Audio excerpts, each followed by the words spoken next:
If you want to boost your self-esteem and self-respect, take a walk with me. Taking a walk with me is literally the first step in boosting your self-esteem and self-respect. This is about making yourself a priority again or for the first time. Making the decision to get outside and go for a walk is a low barrier commitment that you can make to yourself daily. You'll find that over time it has a compounding effect where it starts to impact your physiology.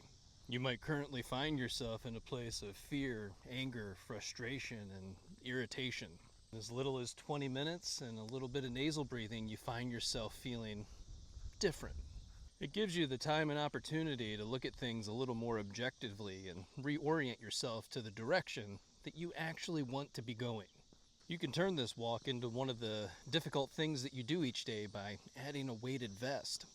For me, the weighted vest is a reminder of all the things that I've carried that were never mine. And because those things became my core limiting beliefs, I also stacked on top of that my own fear, shame, and anger, along with all the secondary things that you pick up along the way. You were never meant to carry all these things into the future with you. You were meant to integrate them. This is a reminder that not all of us have the same tools in our toolbox. What might seem easy for one person to overcome can be a mountain to another, which is why there's no judgment here. But if you're the person that hands out judgment, how's that working for all your relationships? At the end of my 5 to 8 mile ruck, I get to take this thing off, and it's a reminder of I don't have to carry all this anymore. It's not meant to come with me, it's meant to inform me, to provide me with earned wisdom, forge, shape, and hone me into the person that I was always meant to become. Not all of you will have this relationship to the pain that you've experienced in life, and maybe you never will. This is an active daily choice that you make to scratch beneath the surface to figure out who you really are. You ask yourself the deeper questions: who am I? Where am I going? What am I doing? And why am I doing it? You begin to recognize that you've been giving so much of your personal power away to all the things that are outside of you.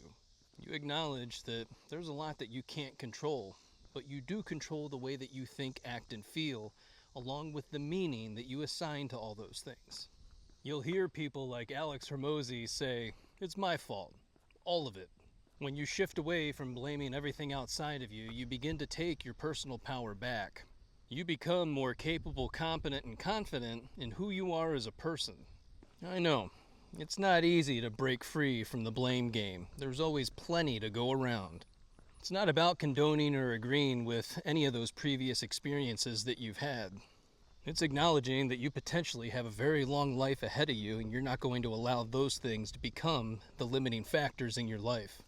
It's time to break free from that mental prison and to stop punishing yourself over and over again. Our time here is short, and it's time to start living your life again. For a lot of people, you shift into blaming yourself for the things that were done to you. You'll be waiting a lifetime for an apology that's never going to come. One day it'll just hit you. You'll recognize that the person that you're waiting for that apology from doesn't have the capacity or ability to do it. The level of ownership and accountability that I'm talking about here will give you back your self-esteem and your self-respect. Aaron Doughty always says, people will feel how you feel about you, which is true.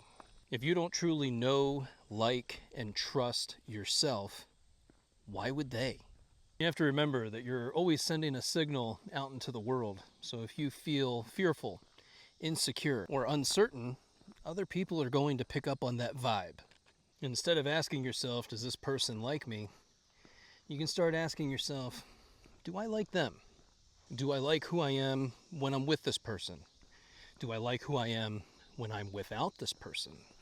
So if you want your self-respect back, you take it and you earn it.